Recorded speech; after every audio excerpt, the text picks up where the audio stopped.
Hi, in this video we'll look at a new feature in Amplify Fusion version 1.10, which enables us to use the Amazon S3 connector to connect to S3 compatible services.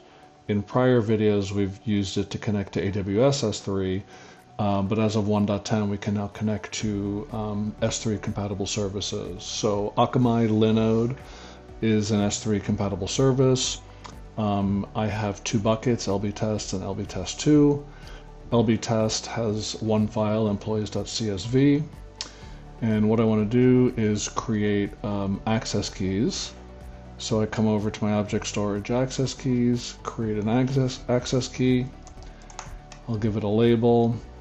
I'll pick a region, and then I will create the access key. So let me collect this information in a text file because I'm going to need it to build my Amplify Fusion S3 connector. And I'm done there. And let's switch over to Amplify Fusion Studio. I've already got a project called Hello Linode, and let's create a test project. Hello S3 compatible. Okay, and I'll put a scheduler that allows me to run this using the test button. And now let's do something with my S3 service. Let's get all buckets. Okay, so we'll need a connector for that. And let's call this S3 Linode.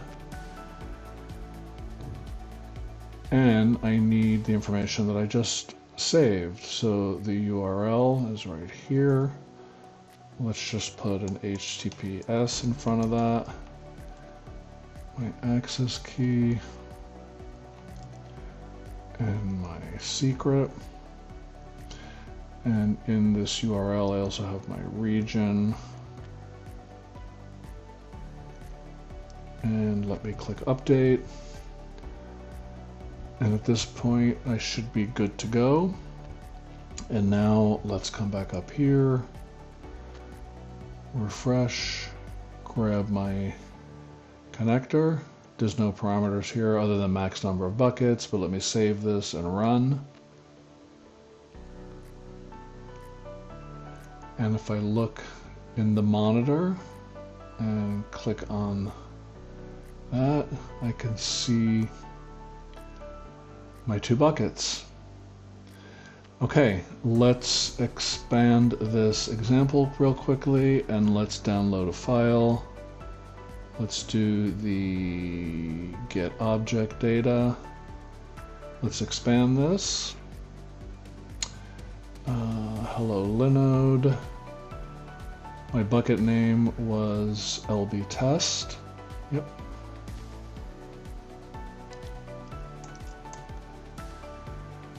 The key was employees.csv in the root, so it's just employees.csv. I mean, it works exactly like S3 does. And I don't think there's any other required parameters. And what I'll do is at the same time, after we download the file, let's upload and create a new. Let's create an object. And what we're going to do is give the bucket set value. Well, let's put it in a different bucket. It'll be more interesting. lbtest2.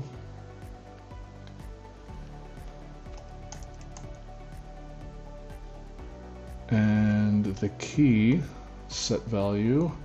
What did we call it before? It was employees.csv, employees underscore copy.csv, and the content will be what I get from the prior get object output, so that will be the body. And let's set the input type, set value string, And at least with S3, you can set the content type as text/CSV. And let's run this. So if this works properly, which it should, I expect to see a file here. So let's run this.